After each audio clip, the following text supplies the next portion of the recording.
অতি গুরুত্বপূর্ণ 5টা আমলের কথা বলবো ইনশাআল্লাহ। নাম্বার 1, সবচেয়ে বেশি যেটা করতে হবে পরিমাণে, জুমার দিন জুমার রাত বৃহস্পতিবার সন্ধ্যা থেকে নিয়ে শুক্রবার সন্ধ্যার আগ পর্যন্ত পরিমাণে সবচাইতে বেশি করতে হবে যে আমলটা, সেটা হলো দুরূদ শরীফের আমল। নবী করিম সাল্লাল্লাহু আলাইহি ওয়াসাল্লাম বলেছেন, আকসিরু আলাইয়া মিনাস সালাতি মিন ইয়াউমিল জুমআতি ওয়া লাইলাতিল জুমআহ, তোমরা জুমার দিন এবং জুমার রাতে আমার প্রতি বেশি বেশি দুরূদ পাঠ করবে, দুরূদ প্রেরণ করবে।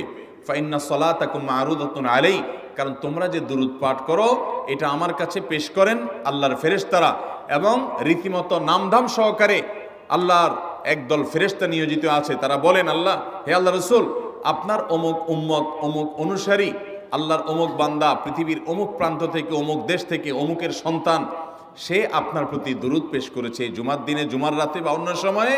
এটা নবী করিম সাল্লাল্লাহু আলাইহি ওয়াসাল্লামের কাছে রিপোর্ট দেওয়া হয় আল্লাহর নিযুক্ত ফেরেশতাদের মাধ্যমে। এই জন্য শুক্রবার দিন এবং রাত, অর্থাৎ বৃহস্পতিবার সন্ধ্যা থেকে নিয়ে শুক্রবার সন্ধ্যা পর্যন্ত এই 24 ঘন্টার মধ্যে নবী করিম সাল্লাল্লাহু আলাইহি ওয়াসাল্লামের ভাষ্য খেয়াল করেন, আকসিরু আলাই। ওলামা একরাম জানেন নবী আলাইহিস সালাম সাধারণত কোনো আমল পরিমাণে বেশি করতে বলতেন না। পরিমাণে বেশি করতে বলার মতো আমল খুব কম ইসলামে। গোটা কোরআন যদি খোলেন আপনি, পরিমাণে অধিক করতে বলা হয়েছে এরকম আমল খুব বেশি পাবেন না। তোমরা বেশি বেশি করে নামাজ পড়ো, বেশি বেশি করে রোজা রাখো, এরকম কথা কোরআন হাদিসে নাই। অবশ্যই একজন ইমানদার 5 ওয়াক্ত ফরজ নামাজের পাশাপাশি অধিক পরিমাণে নফল নামাজও পড়বেন, সেটা ভিন্ন কথা। কিন্তু কোরআনে বেশি পরিমাণে আল্লাহর জিকির করার কথা বলা হয়েছে। আর নবী করিম সাল্লাল্লাহু আলাইহি ওয়াসাল্লাম বৃহস্পতিবার সন্ধ্যা শুরু হলে শুক্রবার সন্ধ্যার আগ পর্যন্ত বেশি পরিমাণে করতে বলেছেন যে কাজটা, সেটা হলো দুরূদ শরীফের আমল।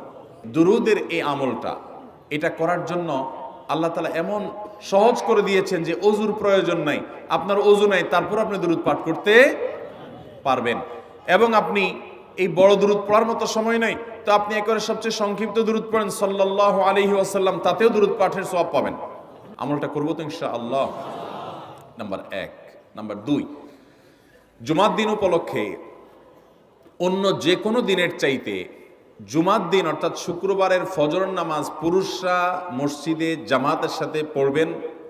জামাতের সাথে পড়ার নিয়ত করবেন পাক্কা, কারণ অন্য যে কোনো দিনের ফজর নামাজ না, শুধুমাত্র যত নামাজ আছে, নবী করিম সাল্লাল্লাহু আলাইহি ওয়াসাল্লাম বলেছেন, আফদালুস সালাওয়াতে ইনদাল্লাহ, আল্লাহর কাছে দুনিয়ার সব নামাজের মধ্যে 5 ওয়াক্ত সাধারণ নামাজগুলোর মধ্যে সবচেয়ে উত্তম নামাজ হলো সলাতুল ফজরে মাআল জামাআতে ইয়াউমাল জুমআহ, জুমার দিন ফজরের নামাজ জামাতের সাথে আদায় করা হলো যত নামাজ আছে এর মধ্যে সবচেয়ে শ্রেষ্ঠ নামাজ।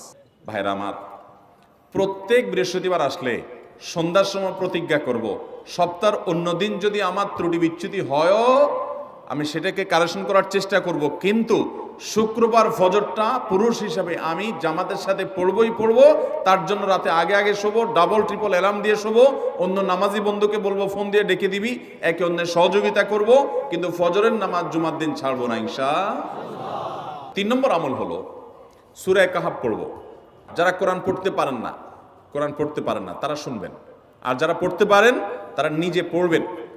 সূরা কাহাফ যদি জুমার দিন কেউ পড়ে, নবী করিম সাল্লাল্লাহু আলাইহি ওয়াসাল্লাম বলেছেন এই সূরাটা তার জন্য নূর হবে, নূর, আলো আল্লাহর তরফ থেকে। কিয়ামতের ময়দানে ভয়াবহ গুটগুটে অন্ধকার হবে। কিয়ামতের একটা ভয়াবহ শাস্তি হলো অন্ধকারের শাস্তি। ভাইরা আমার, অন্ধকারের শাস্তি মানে এমন ভয়াবহ অন্ধকার হবে যে দুনিয়ার অন্ধকারের সাথে কোনো তুলনাযোগ্য নয়। সেই ভয়াবহ অন্ধকারে কিছু আমল আছে যে আমলগুলো মানুষের ওই অন্ধকারের মধ্যে আলোর কাজ দিবে। এর মধ্যে একটা হলো এই সূরা কাহাফ। অন্য অনেক উলামা ইকরাম বলেছেন এর ব্যাখ্যা হলো সূরা কাহাফ যদি কেউ এক বৃহস্পতিবারে পড়ে, পরের বৃহস্পতিবার পর্যন্ত, এক শুক্রবারে যদি পড়ে, পরের শুক্রবার আগ পর্যন্ত পুরো সপ্তাহব্যাপী তার ভিতরে নূর, ঈমানের নূর, তাকওয়ার নূর, ইলমের নূর, আমলের নূর, ভালো মানুষ হওয়ার নূর তার ভিতরে আল্লাহ তাআলা সৃষ্টি করে দিবেন। তো নবী সাল্লাল্লাহু আলাইহি ওয়াসাল্লাম বলেছেন সূরা কাহাফের প্রথম 10 আয়াত যদি কেউ মুখস্থ করে, তো এই ব্যক্তিকে আল্লাহ রাব্বুল আলামিন এবং যদি তেলাওয়াত করে, এই ব্যক্তিকে আমলের মাধ্যমে দাজ্জালের ফিতনা থেকে আল্লাহ বাঁচিয়ে রাখবেন। অতএব জুমার দিন প্রত্যেক শুক্রবারে সূরা কাহাফ পড়বো তো ইনশাআল্লাহ। 4 নম্বর আমল হলো দুনিয়াতে যত ফজিলতপূর্ণ আমল আছে এর মধ্যে সবচেয়ে বেশি ফজিলতপূর্ণ আমল এটা। খুব সহজ আমলটা, খুব সহজ, প্রত্যেক শুক্রবার আমরা এটা করতে পারি। জুমার দিন আগে ঘুম থেকে উঠে উত্তম রূপে গোসল করে মসজিদে আগে আগে গিয়ে পায়ে হেঁটে গিয়ে সামনে ইমাম সাহেবের কাছাকাছি গিয়ে বসা, অনর্থক কথা কাজ না করা, তেলাওয়াত জিকির আজকারের মশগুল থেকে নামাজটা পড়ে বের হয়ে আসা, এই কাজ, এই কয়েকটা কাজ যদি করে তাহলে কাজ কয়টা হলো? আগে ঘুম থেকে উঠা, ওই যে ফজর নামাজ জামাতের সাথে পড়া ইত্যাদি, গোসল করা উত্তম রূপে, আর পায়ে হেঁটে মসজিদে যাওয়া, বাহনে না চড়া, 4 নম্বর হলো ইমামের কাছাকাছি গিয়ে বসা, কোনো অনর্থক কাজ না করা। এই 4টা কাজ যদি কেউ জুমার দিনে করে, নবী করিম সাল্লাল্লাহু আলাইহি সাল্লাম বলেছেন ওই ব্যক্তি বাসা থেকে মসজিদ পর্যন্ত যে আসলো, যতগুলো পা ফেলবে, যতগুলো স্টেপ ফেলবে, যতগুলো কদম দিবে, প্রতিটা কদমের বিনিময়ে আল্লাহ রাব্বুল আলামিন তার অ্যাকাউন্টে, তার আমল নামাতে 1 বছর সারা রাত জেগে তাহাজ্জুদ নামাজ পড়লে এবং 1 বছর সারা দিন, প্রত্যেকটা দিন পুরা বছর জুড়ে নফল রোজা রাখলে যে পরিমাণ সওয়াব পাইতো, 1 বছর নফল রোজা, 1 বছর রাতভর জেগে তাহাজ্জুদের নামাজ পড়ার সওয়াব মাত্র একটা কদম ফেলার বিনিময়ে দিবেন।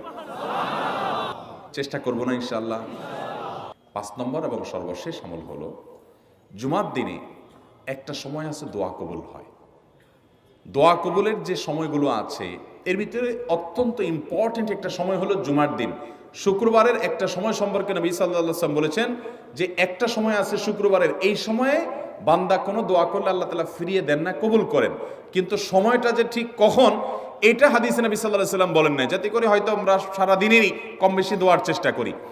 এই বিষয়ে মুহাদ্দিসগণ, হাদিস বিশ্লেষকগণ, পণ্ডিত ওলামায়ে কেরামগণ হাদিসের বিভিন্ন আকার ইঙ্গিতকে গবেষণা করে, অ্যানালাইসিস করে এক একজন এক এক সময়ের কথা বলেছেন। তবে বেশিরভাগ ইমাম, বেশিরভাগ পণ্ডিত ওলামায়ে কেরাম, বেশিরভাগ আপনার ইসলামিক স্কলারগণের বক্তব্য হলো যে এই সময়টা হলো জুমার দিনের শেষ প্রহর, আসরের পর থেকে নিয়ে সূর্য ওঠার আগ পর্যন্ত এই সময়টা।